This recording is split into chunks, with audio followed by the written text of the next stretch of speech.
computer. Inner alchemy and yoga energetics.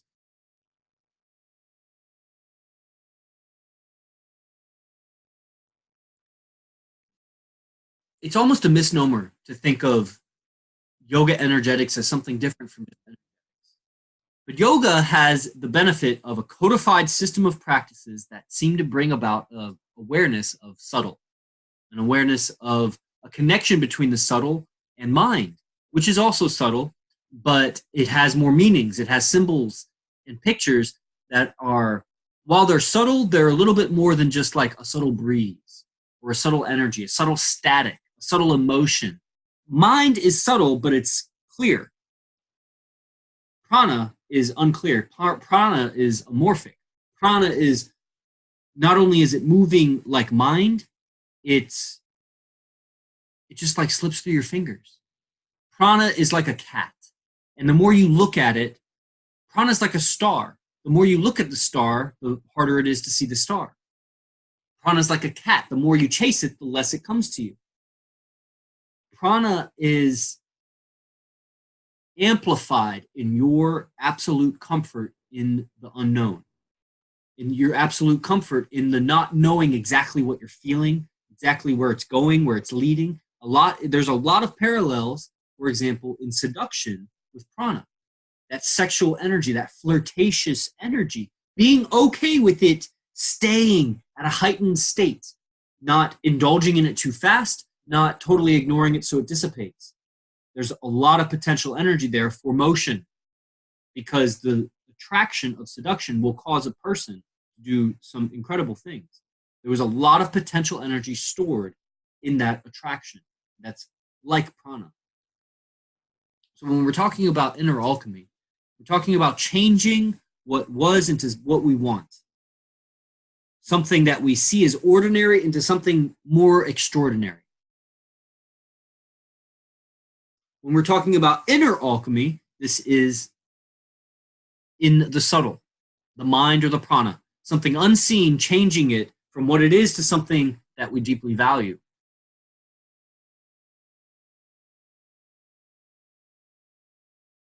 So the first thing to ask yourself is, what is it you value in life?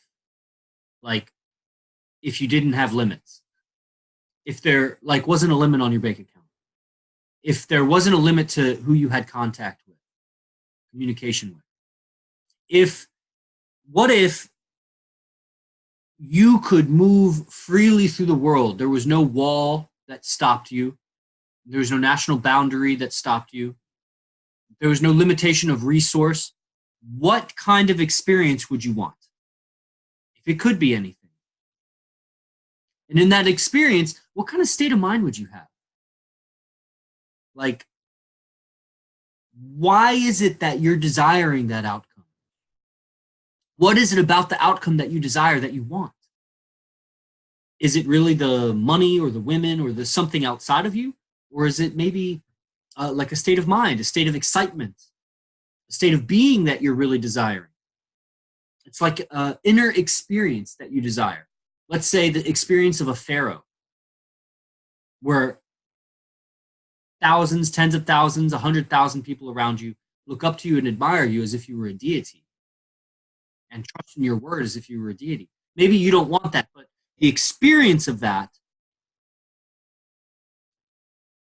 would bring about a certain kind of mind.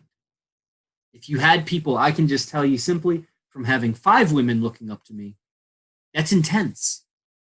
That's intense. And it's so temporary. And they're not that looking up to me. It's not like I'm their god. I'm just some guy that they are attracted to. Just feeling that. Can you imagine? You probably can. You probably experienced something like it. Just having 2 women look up to you, or a younger brother and or a cousin.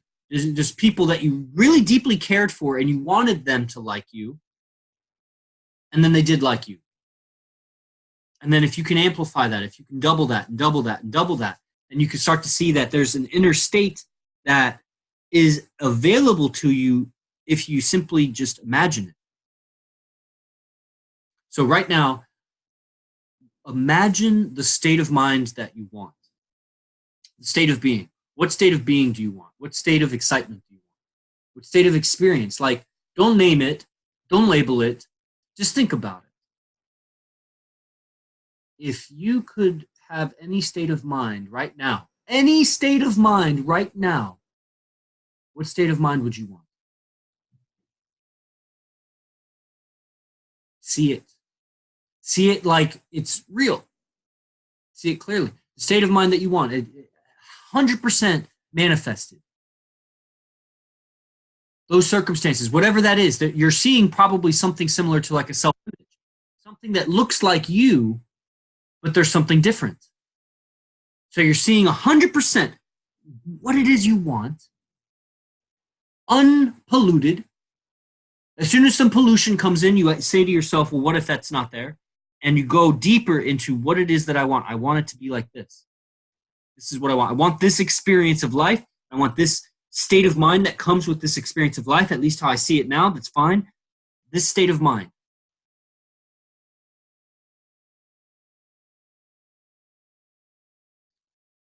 And now notice there's a slight difference between where you are now and this state of mind.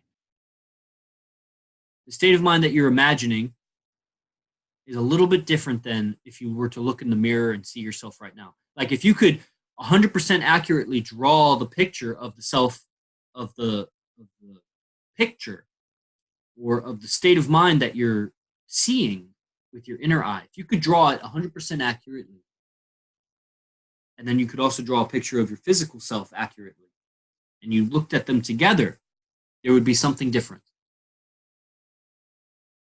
Yes or no?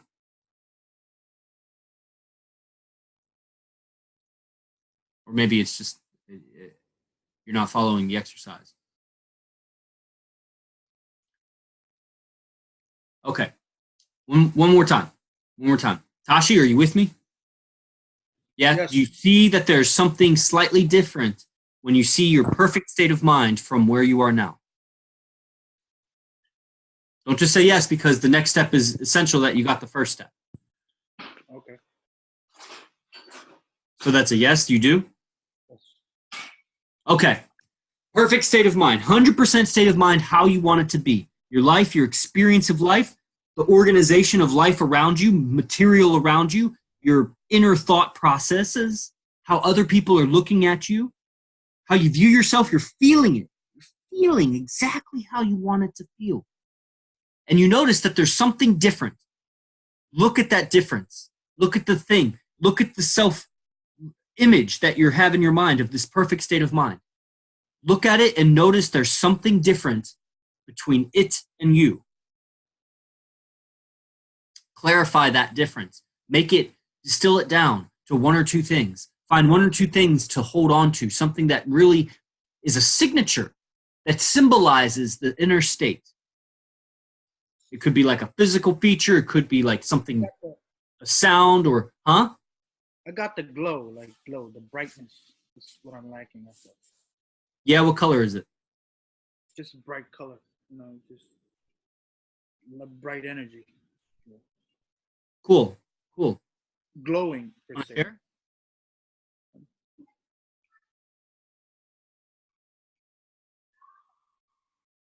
Sorry, I cut you off, Tashi. You were saying, I heard a brightness. Brightness, yeah. A glow. There's a glow. Energy is, it's not stale, per se, It's not what? It's not a stale energy. It's a glowing. It's glowing. That's what I got it. I don't know. Yeah, so maybe it's moving, maybe it's alive, maybe it's breathing, maybe it has a color, maybe it's more localized around a certain body part, or maybe it's the whole body. All right, going deeper, right? Okay. Go deeper into that's something. Go ahead, Casey. You got something?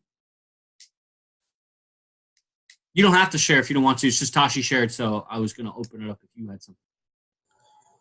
Well, for me, it was more like a feeling, where I know where I need to go. I'm not exactly sure how to articulate it, but I know where the end goal is and where I am now, and I can feel like there's like a chain, like an energy chain to where I need to go. And that's what I'm feeling more so than the precise steps to take to get to where I want to be. Sure. Yeah, we're not thinking necessarily about the steps. Think about the ending. The finish line. Like you had one of those, you were on top of a skyscraper and you could see like it had the the thing that zooms in, whatever you call it, like a telescope or something. And it zoomed in and you could see the finish line. There's a whole bunch of shit you got to go through to get there, but you see the finish line. You see the finishing outcome of the state of being that you desire in this world, on this material planet, this lifetime. Whatever it is you want, ultimate what you want, 100% what you want. You see it, you start to feel it, you add details to just it, not the steps, okay? Not A, B, C to get there. That'll come. That's later.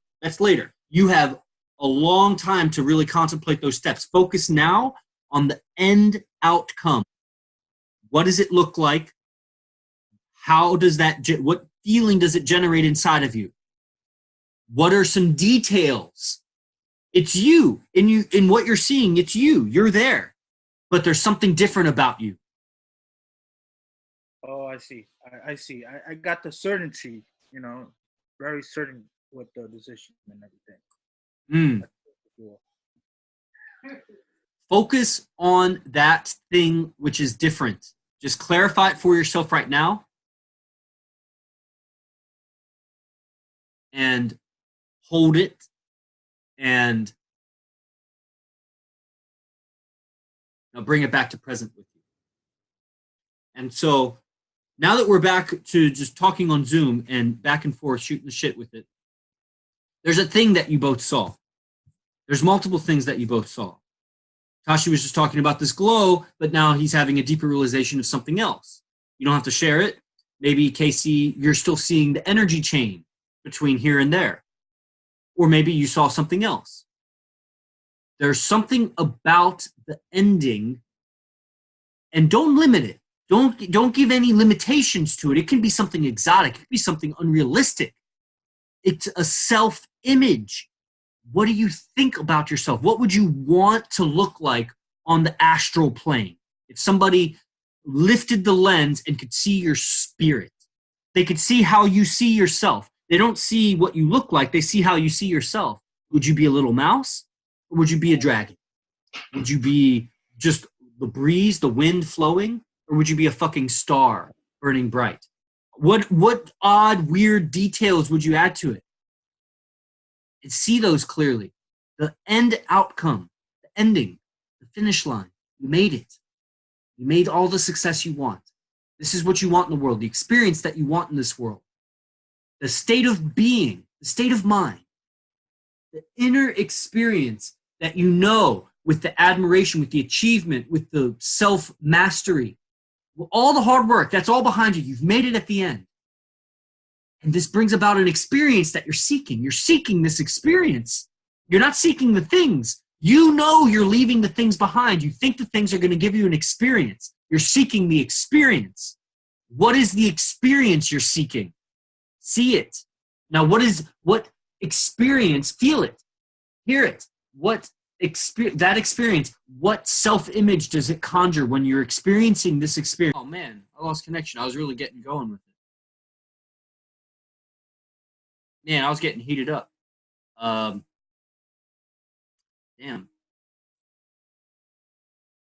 Hey, Angie. Angie.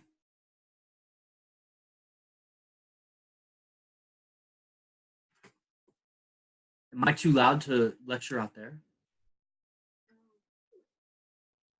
Yeah, is that going to bother anybody?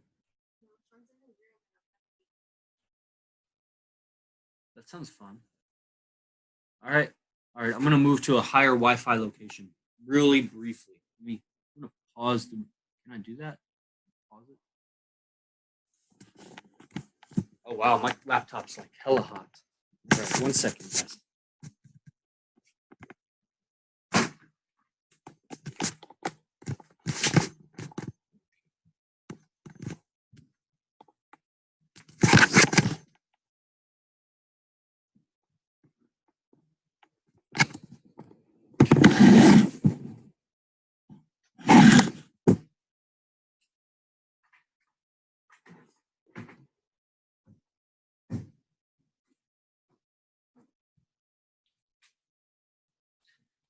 All right.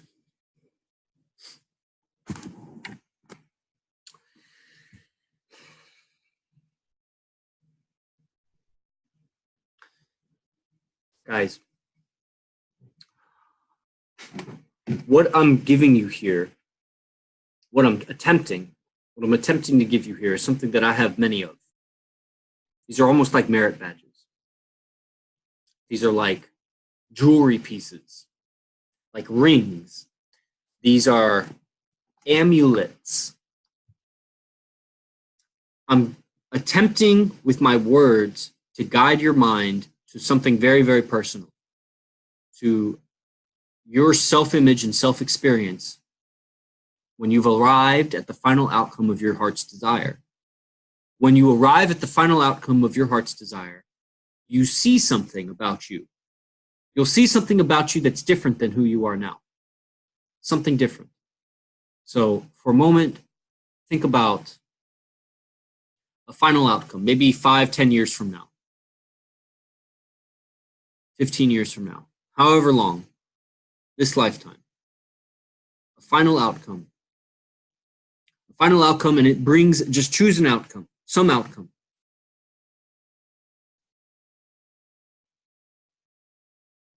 Some big outcome that you desire, that you truly believe is possible, that you can achieve in this lifetime. Limitless. And this brings about an inner experience. And this inner experience brings about a picture about yourself. The inner experience stimulates a self-image, a self-picture. And in this self-image, there's something or some things which set it apart. Something different from where you are now. Yeah, it might be that you want this thing, you'll have this thing, and that sets you apart. Think about something that's close to you, something like on your body or extending from your body.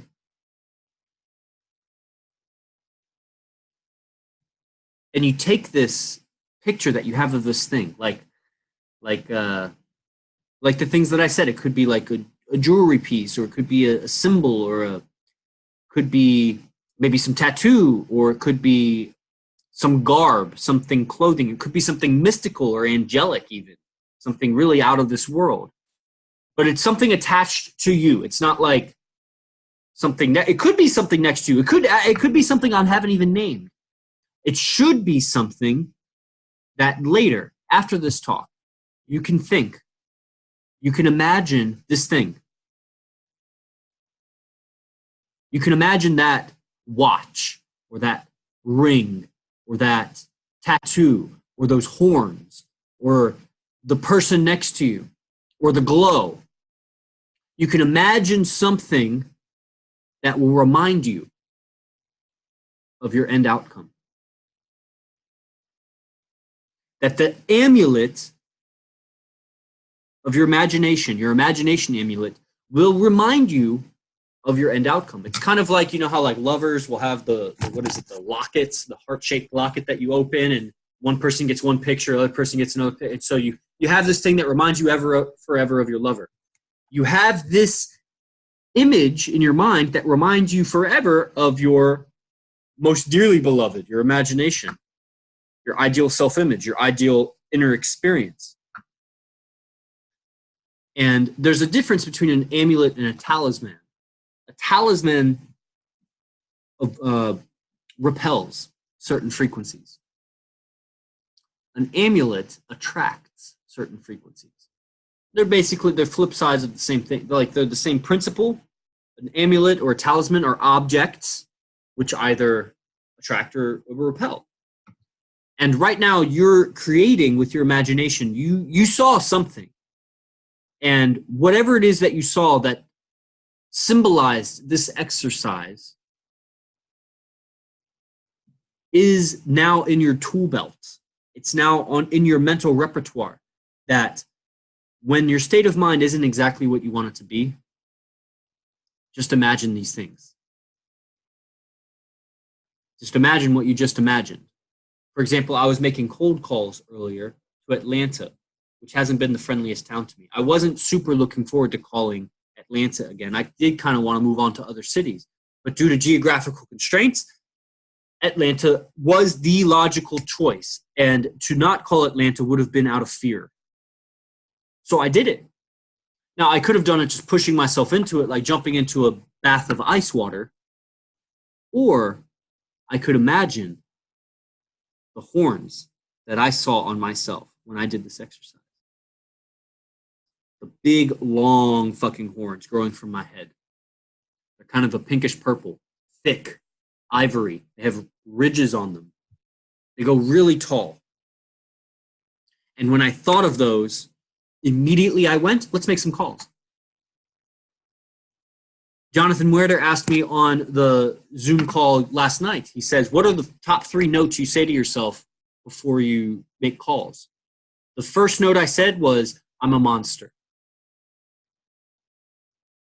Those are the words pointing to my horns. Now, this is a very intimate thing, me sharing this with you all. It might actually neutralize a little bit the potency of my visualization, or it may amplify it or it may do nothing to it. The fact that I have so many of these mental amulets to control my state of mind, to attract me to some outcome that I've anchored my mental amulet to, that I was conjuring and really focusing, really honing in, like the radar that goes beep, beep, and it sends out concentric rings into an expanding surface. I'm just more accurately locating the outcome I want. Yeah, there's going to be steps to get there. But the steps to get there will be revealed because the world around you is changing so fucking much. Not even considering like evolution of systems and technologies. Just everything's moving around. It's such a complex network, the world is. That to really think of all the steps is not so much to think of the steps, it's just to see the next step. And to see the next step, you got to see where you're going. And to remind yourself of where you're going, here's a little easy picture for in little moments of doubt or little moments of exhaustion or little moments of just negative experience. Recall these images that you create, and it will remind you of the desired outcome. Does this make sense to you all before I move on to the next topic?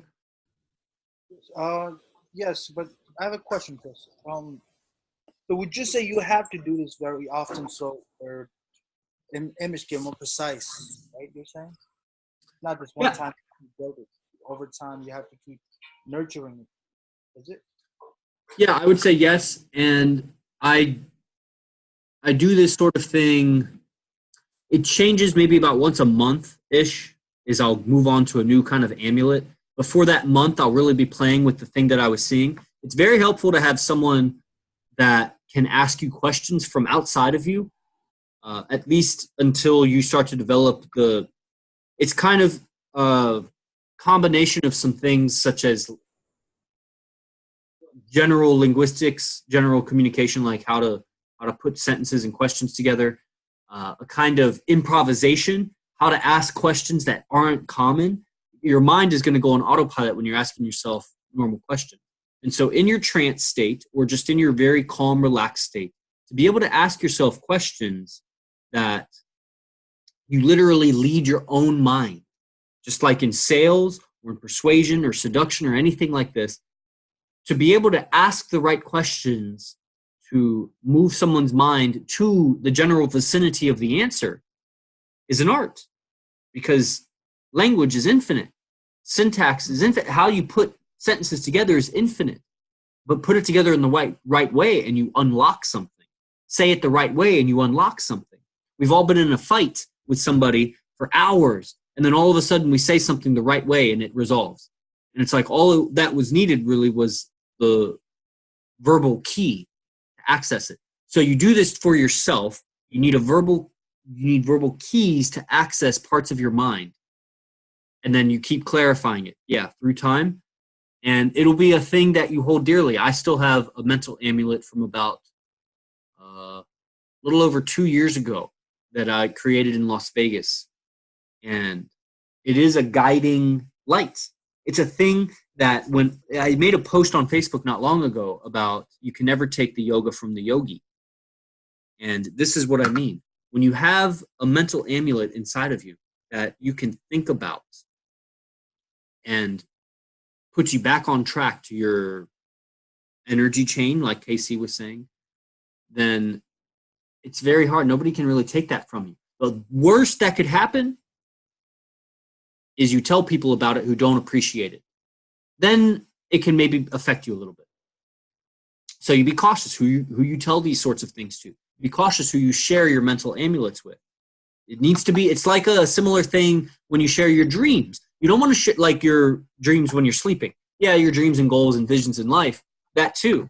But be very careful when you wake up in the morning, you had a profound dream and you share it with somebody. And if they don't share your enthusiasm, or if they don't know how to really be encouraging or excited about your dream in the same way you are, have you ever had that experience where you share your dream with someone and they're just like not that excited about it, and then it almost like kills your buzz a little bit about it? And it's similar with these mental amulets. So yeah, with time, you'll clarify it more and more. Ask yourself the questions. Final experience, that final state of mind I want. That this final state of mind I'm seeking in this life. In this life, I deserve this outcome, and this outcome creates an inner experience that I desire. I want this inner experience. I want it, I want it, I want it in this life. And something will manifest in your mind. Something distinguishes your current state from the state that you're seeing in your mind. And that thing will anchor the whole visualization. Anchor the whole visualization to this thing that you see. Yeah, go ahead, Casey. You say good job. I was mimicking you, that's all. I was like...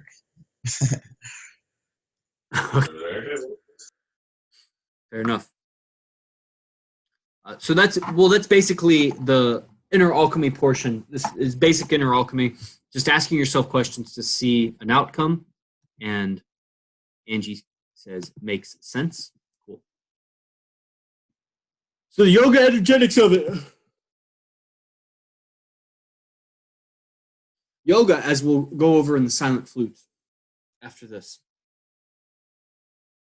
Yoga has, when we're talking about hatha yoga, this push-pull and jerking of the body and pulling your belly in and hyperventilating and holding your breath, and what are you doing with your muscles and your joints and your fucking eyes and all of the details of your physical body. It's very tangible and it's very attractive to mystical seekers because it seems like a very tangible, practical way. Like I can see what you're doing. You're contracting these muscles. You're telling me to breathe in this way. And somehow people think that that a physical action will lead to a subtle body outcome, or a physical cause will lead to a subtle effect. And everything is cause and effect in this universe. So yeah, of course, there's going to be some. But the science of yoga is based on the principle of practice for a long time with steady consistency. Long duration, steady consistency. In time, it won't be likely a very like day and night, or night and day, or a light switch. It's not going to be so grand. What it will be a gradual growth, like a interest compounding in your bank account. And one day you look at it and you'll notice how much it is. And that day in the analogy will be when you go back to a past relationship, or you see someone that you used to interact with, and you'll see the difference between where you are now and where they are. And that's when you'll notice that you've made a great evolution. So one of the things that's necessary to really make this kind of visualization even more impactful is going to be to heighten your sensitivity to nuanced feelings, very subtle feelings, to clean your system to a point, or at least be aware of your system to a point. You could have pollution in your system. You could have injuries, nooks and crannies and scratches. You can have broken bones and still be very, very aware. In fact, the broken bone will bring your awareness up very high in sensitivity. Little movements in your body you'll feel. You even think about a movement and it might hurt. That's a very subtle awareness. As you start to develop a subtle awareness, then the ability to see these images, these distinctions between where you're at and where you're going, will become clearer. So one way to practice subtle awareness is mindful meditation. This is a kind of meditation to continue to bring yourself back to observer. Who of you has seen my mindful meditation on my YouTube channel?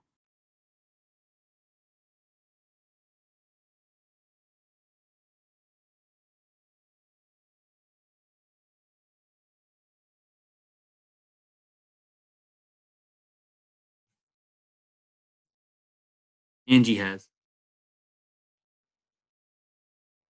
Other two guys were chit-chatting, so they don't even know what I asked.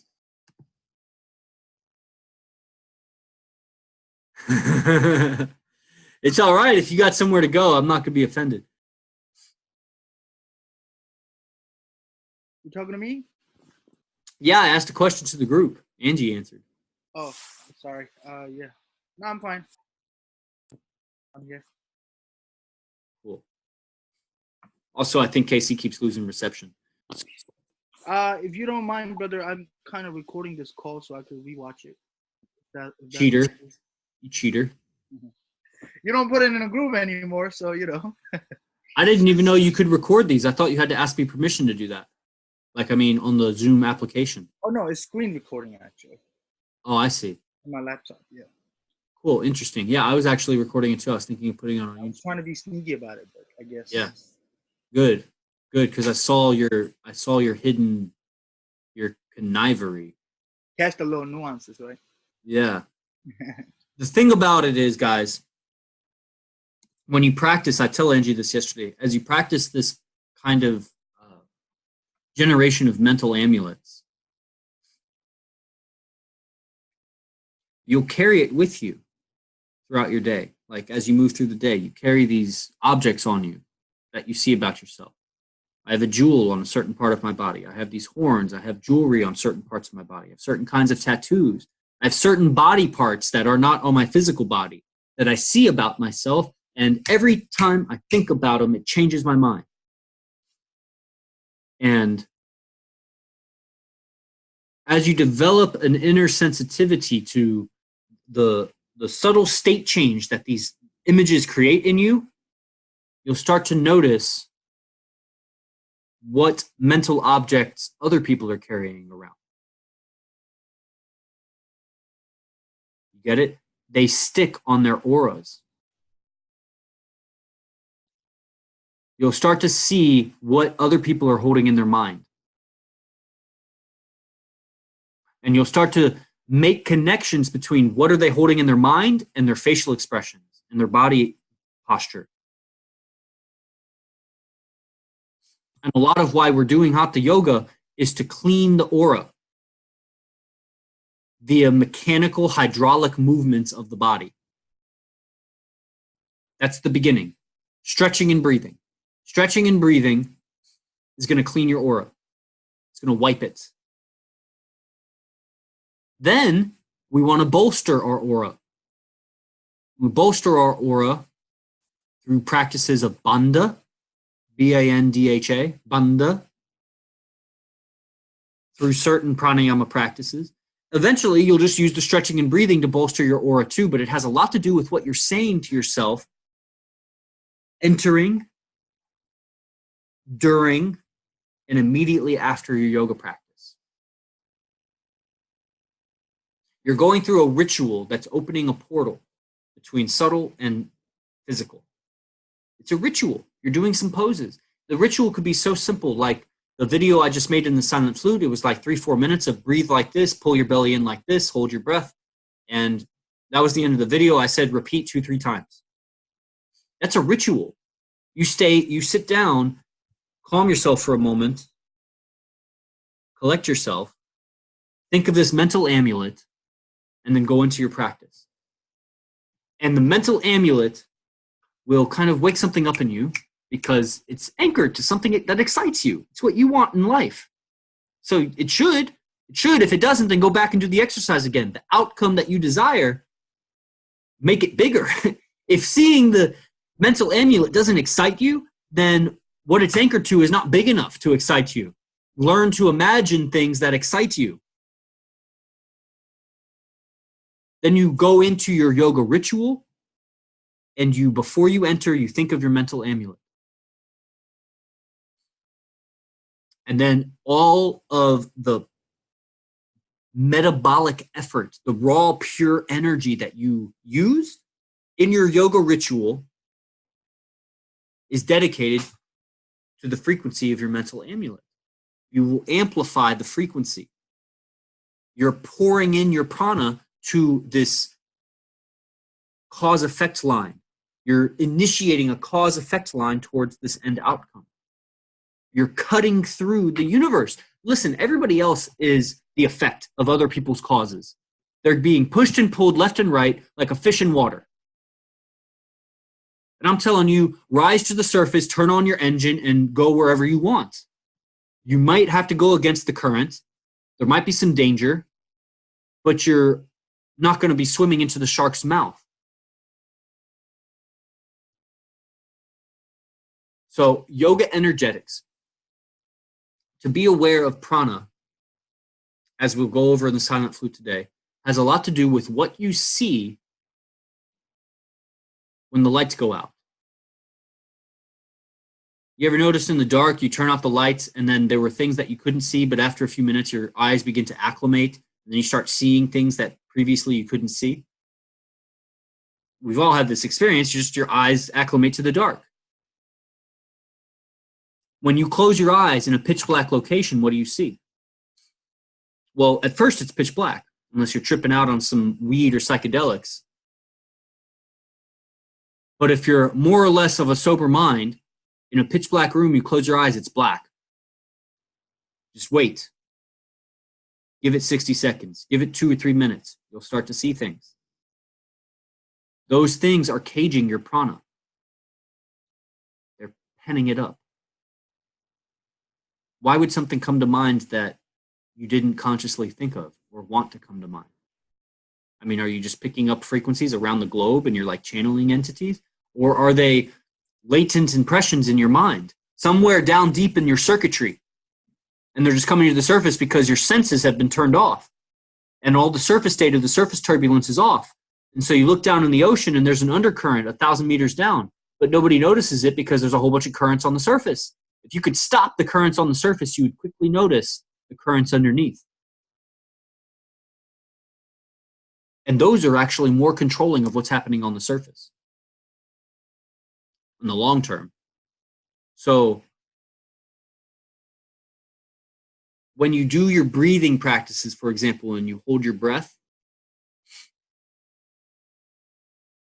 you close your eyes, be in a dark space, look at your spine, and you'll start to see things that were already there that you just weren't seeing because the brightness of your eyes were dimming them.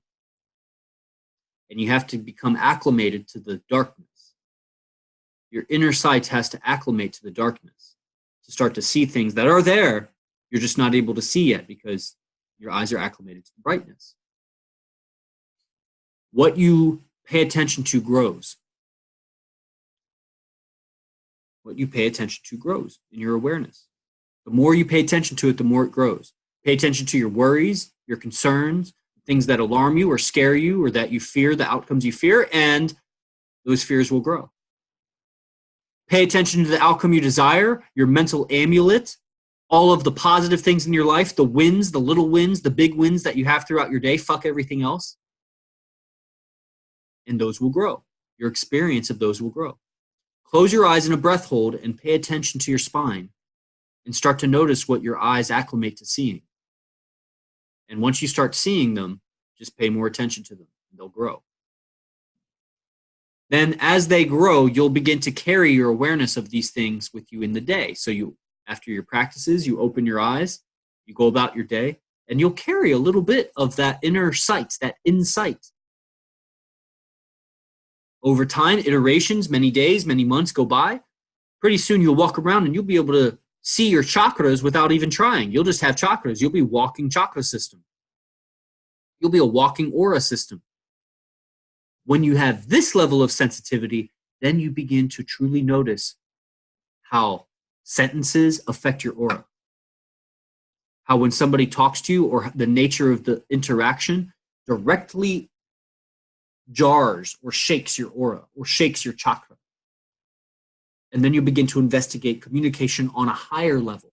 It's no longer I'm communicating just to get what I want in this material life. I'm communicating for the protection and bolstering of my subtle body.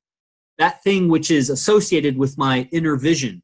That thing which is associated with my mental amulet and is pulling and drawing me like the undercurrents of the ocean towards some outcome. The outcome is your choice. But we're doing Hatha Yoga to familiarize ourselves with the unseen. And then we're applying linguistics, alchemy, mindset to, from a clean place, go towards our outcome. You ever noticed it always seemed more efficient to go on a long road trip if you washed your car and cleaned it out before. It just seemed to go smoother. You just had a little bit more space. You felt more comfortable. It was more enjoyable. You arrived in a more pleasant state of mind, and you could actually enjoy the trip a little bit more. Had a little air freshener in there. You're cleaning out your energy system so the transportation and the movement towards your outcome is more enjoyable, pleasurable, and all of those same things. So this is the end of the talk. If we have any questions or comments, feel free to say them now. And otherwise, we'll begin in silent flute in about 45 minutes.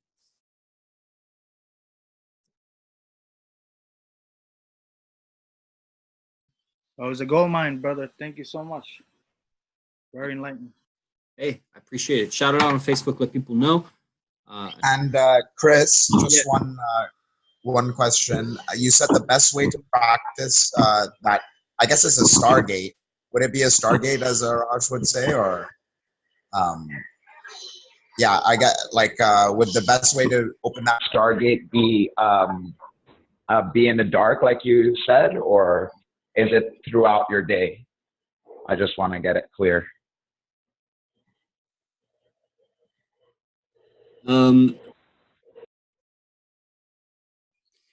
There's this idea that Arash talks about a Stargate, and the first time he ever brought it up to me was at the Red Lotus event. And I've heard Ebo toss it around recently. So without describing Stargate precisely, because it's a Red Lotus teaching, and I made a promise not to talk about Red Lotus teaching necessarily, but think of what a Stargate is. A Stargate is a portal from here to there instantaneously. And so you're asking me, how can I, improve this Stargate or make it better or sharper or work better, as if it was like a machine and you don't want it to malfunction, like your car, you lube oil and filter, like make it run smoothly. You want the Stargate to get you there accurately, right? Or is that your question? Yeah, like I was more asking along the lines like the way to solidify it was, if I understand correctly, is to sit in the dark and try and articulate the final product as best as you can, and then throughout your day hold on to that finalized product? Or is it kind of like a thing that you work throughout the day? I see. Yeah. Both. With iterations, it will naturally, you'll just carry it with you. With it, more and more practice, day in and day out, it'll just become a part of you. In the same way that, like, you do yoga postures, it changes your posture, you feel better about your body, but give it a few hours and your posture will go back to the way it was. But over days and weeks and months and years, your posture will permanently change. And so through practice of this mental amulet, and this is my vocabulary on it, no one's ever called it a mental amulet, this mental amulet exercise, through iterations, it'll be a thing that's just kind of always with you. You'll just kind of always see it with your inner eye. You close your eyes, it's always there. You're always carrying it with you. And then as far as the practice in the dark, the analogy or the suggestion to practice with lights off and or when you close your eyes and what do you see is just to get you to realize that there's more to be seen than your physical eyes can see. And the more you look at those unseen things, the more that whatever that organ of perception is that's seeing them, the more it will clarify. It'll get better. It'll get stronger. Your perception of the subtle will go greater through the Hatha Yoga practice as we tune out to the outside. This is called the fifth limb of yoga, pratyahara.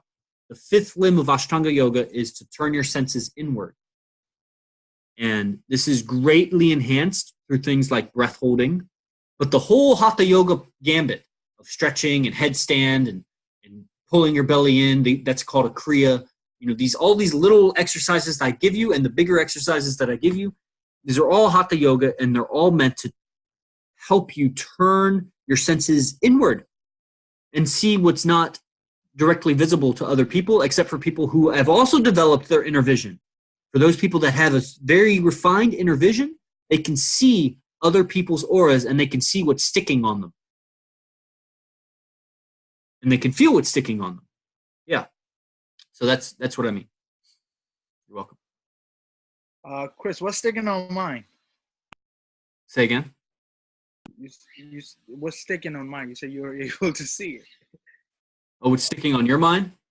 Yeah. Yeah. You know, I've played this game, and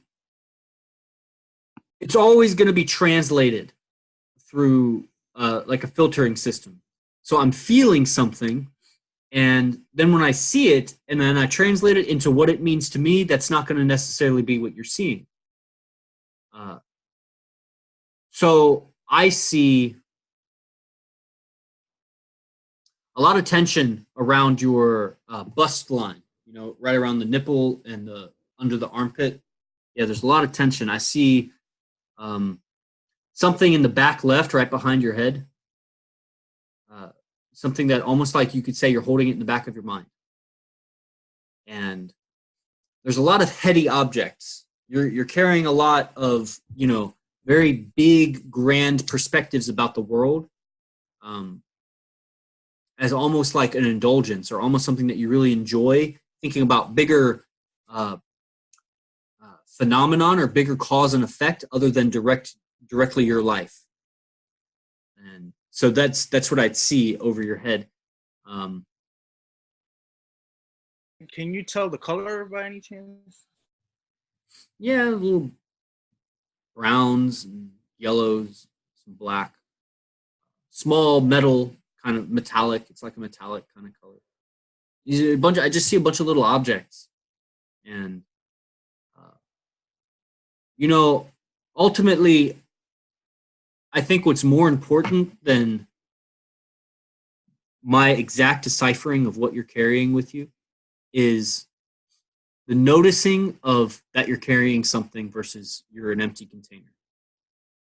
Or the noticing of a congruence between your physical movement through the world and how your energy feels. Women are very perceptive to this sort of thing. This is when they say they just feel him. I just felt him. This is when your movement is in congruence with your aura. And so whatever objects or thoughts that you have about yourself that you're holding with you right now, some of those are in conflict with what you're portraying to the world. And the more and more you can align those, and how you do that is first you notice what you're holding on to, then you decide to either let it go or transmute it, and then you add to it what you need, which is whatever you want. And the more you do this, the more you start to embody what you're seeing. So this is the Stargate. The Stargate teaching is embodying what you're seeing about yourself. And to really be an accurate Stargate, you got to go deep and clean deeply the things that you're holding about yourself. That's the best I got for you right now. Yeah, that was good, man. That was Thanks, Chris. You're welcome. Glad you guys liked it. And I'll see you in a little over half an hour on Silent Flute. And thanks for joining. Nice.